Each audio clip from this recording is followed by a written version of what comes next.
নিজের পছন্দের খাবারটা যদি ঘরে স্বাস্থ্যসম্মতভাবে তৈরি করা যায় তাহলে কেমন হয় বলুন তো। আসসালামু আলাইকুম। আজকে আমার খুবই পছন্দের একটি মিষ্টি আপনাদেরকে তৈরি করে দেখাবো এবং সেটি হচ্ছে রসগোল্লা। খুব সহজভাবে আমি তৈরি করে দেখানোর চেষ্টা করেছি। আশা করছি ফুল রেসিপিটি দেখলে আপনাদের ভালো লাগবে। তাহলে চলুন রেসিপিটি শুরু করি। রসগোল্লা বানানোর জন্য আমি আগে ছানার প্রিপারেশনটা করে নেব। তার জন্য আমি এখানে দিয়ে দিচ্ছি 2 টেবিল চামচ লেবুর রস, তার সাথে দিয়ে দিচ্ছি 2 টেবিল চামচ পানি, তারপরে দিয়ে মিশিয়ে নিচ্ছি।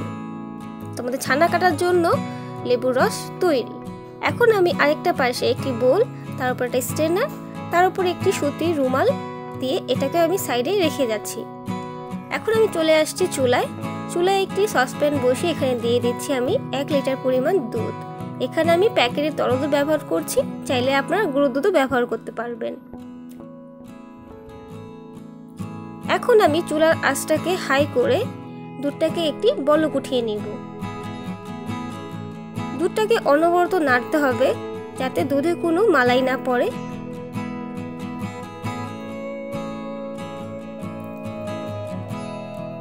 ভালো মতো নাড়াচাড়া করতে হবে যেন দুধটা নিচেও তলায়ও যাতে না লেগে যায়। তো এই যে আমার একটা বলক চলে এসেছে। এখন চুলাটা আমি অফ করে দিলাম। তারপরে আমি এখন একটু একটু করে লেবুর রসটা দেব এবং স্প্যাচুলা দিয়ে এটাকে নাড়তে থাকব। অবশ্যই কিন্তু চুলাটাকে আপনাদের নিভিয়ে দিতে হবে। তারপরে আমি আবার একটু করে দিচ্ছি, আবার স্প্যাচুলা দিয়ে নাড়ছি। একটু পরে দেখবেন আমার ছানাটা কেটে গেছে। তো দেখতেই পাচ্ছেন আমি কিভাবে করছি একেবারে। এখন আমি সবগুলো শেষে দিয়ে দিলাম, দিয়ে খুব ভালোভাবে নাড়াচাড়া করতে করতে দেখবেন এক পর্যায়ে আমার ছানা আলাদা হয়ে গেছে এবং পানি আলাদা হয়ে গেছে। দেখতেই পাচ্ছেন আমার কিন্তু ছানা হয়ে গেছে।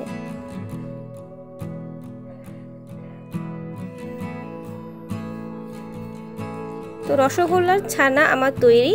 এখন আমি প্যানটাকে সরাসরি যে আগে থেকেই বলে কাপড়টা বিছিয়ে রেখেছিলাম সেখানে ঢেলে ফেলবো।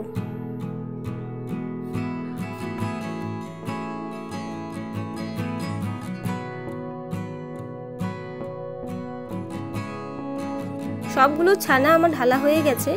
এখন আমি নর্মাল পানি দিয়ে ছানাগুলোকে ধুয়ে নিব। ধুয়ে নিচ্ছি এই কারণে যেহেতু লেবুর রস দিয়েছি সেখানে টক ভাবটা দূর করার জন্য আমি পানি দিয়ে খুব ভালো মতো ধুয়ে নিলাম। এবারে খুব ভালোভাবে 2 হাত দিয়ে চেপে চেপে পানিগুলোকে বের করে ফেলবো। যতটুকু জোর দেওয়া যায় ততটুকু জোর দিয়ে খুব ভালোভাবে আমি চেপে চেপে পানিগুলোকে বের করে ফেলছি। এখন এই ছানাটাকে চাইলে কোথাও ঝুলিয়েও রাখতে পারবেন অথবা এরপর ভারী কিছু দিয়েও রাখতে পারবেন। এখন আমি চলে আসছি শিরা তৈরি করতে। তার জন্য নিয়ে নিয়েছি এখানে 1 কাপ পরিমাণ চিনি। এখন 1 কাপ পরিমাণ চিনির জন্য দিয়ে দিচ্ছি 5 কাপ পরিমাণ পানি। আমরা জানি রসগোল্লার শিরাটা একটু পাতলাই হয়, অত বেশি ঘন হয় না, তাই আমাকে এখানে 5 কাপ পানি লাগবে। তারপরে একটু ঘ্রাণের জন্য দিয়ে দিচ্ছি 2টা আস্ত এলাচ। এবার চিনিটা গলে যাওয়া পর্যন্ত আমি অপেক্ষা করব। আমি এখানে একটা ভুল করেছি, সেটা হচ্ছে আমি এখানে একটা বড় সসপ্যান নিয়েছি। সসপ্যানটা নেওয়ার ফলে কি ভুল করেছি সেটা আমি একটু পরেই বলছি। তো চিনিটা আমার এখন গলে গেছে সম্পূর্ণভাবে। এখন আমি এটাকে একটা বলক তুলে নেব। তাই আমি চুলার আঁচটা হাই করে এখন এটাকে বলক তুলে নিচ্ছি। তো দেখতেই পাচ্ছেন আমার চিনি শিরাটা বলক চলে এসেছে। এখন আমি এটাকে একদম লো হিটে চুলার আঁচে রেখে চলে আসছি ছানা তৈরি করতে। তো আমি ছানাটাকে মিনিমাম 1 ঘন্টার জন্য রেখেছি। আপনারা চাইলে আধা ঘন্টাও রাখতে পারবেন, সময়ের উপর নির্ভর করে। সময় বেশি থাকলে বেশি রাখতে পারবেন এবং কম থাকলে আধা ঘন্টায় যথেষ্ট। তারপর আমি হাতের সাহায্যে আমার ছানাগুলোকে একটু গুঁড়ো করে নিলাম। এই কাজটাকে খুব লক্ষ্য করে দেখতে হবে, কারণ রসগোল্লার ছানাই কিন্তু আমাদের মূল। তো এই যে আমি এখন হাতের তালুতে দিয়ে এভাবে করে খুব ভালোভাবে ছানাটাকে মুথে নিব। কাজটা খুব ভালোভাবে লক্ষ্য করলেই বুঝতে পারবেন আমি কিভাবে করছি। ছানা যদি পারফেক্ট না হয় তাহলে আমাদের রসগোল্লার গোল্লাটা কিন্তু পারফেক্ট হবে না, তখন কিন্তু কিছুই হবে না। মুথতে মুথতে দেখবেন আপনার এই ছানাটা অনেকটা ক্রিমের মতন হয়ে গেছে। ম্যাশ করলে কোনো দানা দানা লাগবে না, তখনই বুঝবেন আপনার ছানাটা খুব ভালোভাবে মথা হয়ে গেছে। এই কাজটা একটু ধৈর্য এবং সময় নিয়ে করতে হবে। মাখানো হয়ে গেলে এখন এখানে একদম 1 চামচ সমান করে দিয়ে দিচ্ছি কর্নফ্লাওয়ার। কর্নফ্লাওয়ারটা দিয়ে আমি আবারও ছানার সাথে কর্নফ্লাওয়ারটাকে খুব ভালোভাবে মাখিয়ে নিচ্ছি। আমার ছানাটা মোটা হয়ে গেছে। এখন আমি গোল্লা বানানোর জন্য এটাকে একটু লম্বা করে নিচ্ছি। এখন আমি ছুরি দিয়ে, আমার এখানে টোটাল 9টা গোল্লা হয়েছে। আপনারা আপনাদের সাইজ অনুযায়ী দিবেন। আমি যে সাইজটা করেছি সেই সাইজটাই যথেষ্ট পরিমাণ হয়েছে। আপনারা যদি আরও বড় করতে চান তাহলে সাইজটা একটু বড় করে নেবেন। এখন দেখতে ছোট মনে হলেও এটা কিন্তু ছিঁড়ে গেলে আর একটু ফুলে যাবে। তো আমি এখন হাত দিয়ে সুন্দর করে গোল করে নিচ্ছি এবং গোলটা অবশ্যই মসৃণ হতে হবে। যদি কোনো ফাটল থাকে তাহলে কিন্তু শিরা দেওয়ার সাথে সাথেই গোল্লাগুলো একদম ভেঙে চুরমার হয়ে যাবে। তো এই কাজটা খুবই সাবধানতার সাথে করা লাগবে। তো এই যে একদম মসৃণ গোল্লা আমার তৈরি। এইভাবে করে আমি একে একে গোল্লা তৈরি করে নিব। রসগোল্লাটা আমি ঈদ স্পেশাল তৈরি করছি। ঈদে কিন্তু আমরা কম বেশি সবাই মিষ্টি জাতীয় খাবার খেতে পছন্দ করি। এটাও কিন্তু আপনাদের ঈদের ডেজার্টের তালিকায় রাখতে পারবেন। কথা বলতে বলতে আমার গোল্লাগুলো তৈরি। এখন আমি গোল্লাগুলো শিরায় দিয়ে দিব। তো শিরায় দেওয়ার আগে শিরাটাকে আবার খুব ভালোভাবে ফুটিয়ে নিতে হবে। তারপর একদম টকবকে গরম শিরার মধ্যে রসগোল্লাকে ছেড়ে দিতে হবে। গোল্লাগুলো দেওয়ার পরে ঢেকে আমি হাই হিটে প্রথমে 5 মিনিট, তারপরে মিডিয়াম হিটে 5 মিনিট ঢেকেই জাল করে নিব। পরে এখন ঢাকনাটা খুলে চুলাটাকে মিডিয়ামে রাখবো। কিন্তু এখন ঢাকনা না ঢেকে 10 থেকে 12 মিনিট রসগোল্লাটাকে আবারও চুলায় জাল করে নিব। তো দেখতেই পাচ্ছেন আমার রসগোল্লাগুলো কিন্তু ফুলে ডাবল হয়ে গেছে। এখন আমি বলছি আমি এখানে কি ভুল করেছি। আমি এরকম চওড়া একটা সসপ্যান নেওয়ার কারণে আমার গোল্লাগুলো কিন্তু গোল হয়নি, একটু চ্যাপ্টা হয়ে গেছে। এটা করার ফলে আমার একটু ভুল হয়েছে। আপনারা অবশ্যই একটু গর্তযুক্ত প্যানে গোল্লাগুলো তৈরি করার চেষ্টা করবেন। গোল্লাগুলো চ্যাপ্টা হলেও স্বাদের দিক থেকে কিন্তু কোনো অংশে কম হয়নি।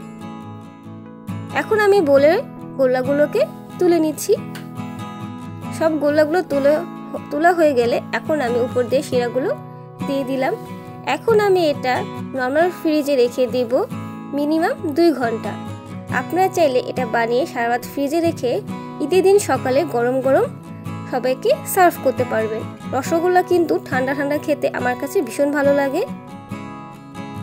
এখন আমি একটি সার্ভিং ডিশে রসগোল্লাগুলোকে তুলে নিচ্ছি। আমার কাছে যেহেতু সময় কম ছিল তাই আমি এটাকে 2 ঘন্টা রেখেছি। 2 ঘন্টায় কিন্তু বেশ ভালোই ঠান্ডা হয়ে গেছে এবং সারা রাত রাখলে শিরাটা খুব ভালোভাবে গোল্লার ভিতরে ঢুকে যাবে এবং এটা আরো বেশি স্পঞ্জি হবে।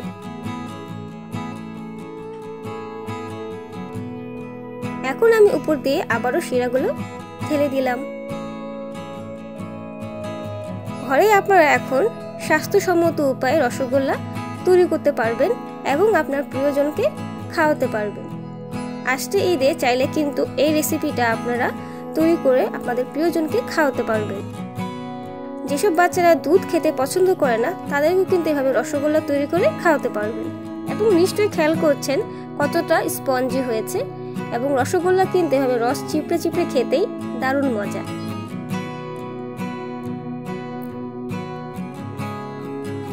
এখন আমি একটা তুলে আপনাদেরকে খেয়ে দেখাবো এবং ভিতরটাও কেমন হয়েছে সেটিও দেখাবো।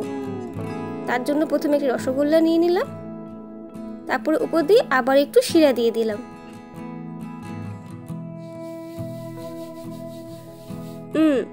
অনেক মজা হয়েছে। বাসায় এভাবে একবার ট্রাই করবেন। আশা করছি রেসিপিটি ভালো লেগেছে। খুব সহজভাবে তৈরি করে দেখানোর চেষ্টা করেছি। একদম বাইরের দোকানের মতোই কিন্তু রসগোল্লাটা দেখতে হয়েছে এবং খেতেও মাশাআল্লাহ অনেক মজা। বাসায় সবাইকে তৈরি করে খাওয়ালে তারা অনেক বেশি প্রশংসা করবে আপনার। ঈদের এমন একটা দিনে আপনারা কিন্তু এই রসগোল্লাটা আপনাদের ডেজার্টের মেনুতে রেখে আপনাদের প্রিয়জন পাশাপাশি মেহমানদেরকে কিন্তু খাইয়ে চমকে দিতে পারবেন। আমার রেসিপি হুবহু ফলো করে যদি একবার বাসায় ট্রাই করেন আশা করছি আপনাদেরও রসগোল্লা পারফেক্ট হবে। আজ এই পর্যন্তই। সবাইকে ধন্যবাদ। আল্লাহ হাফেজ।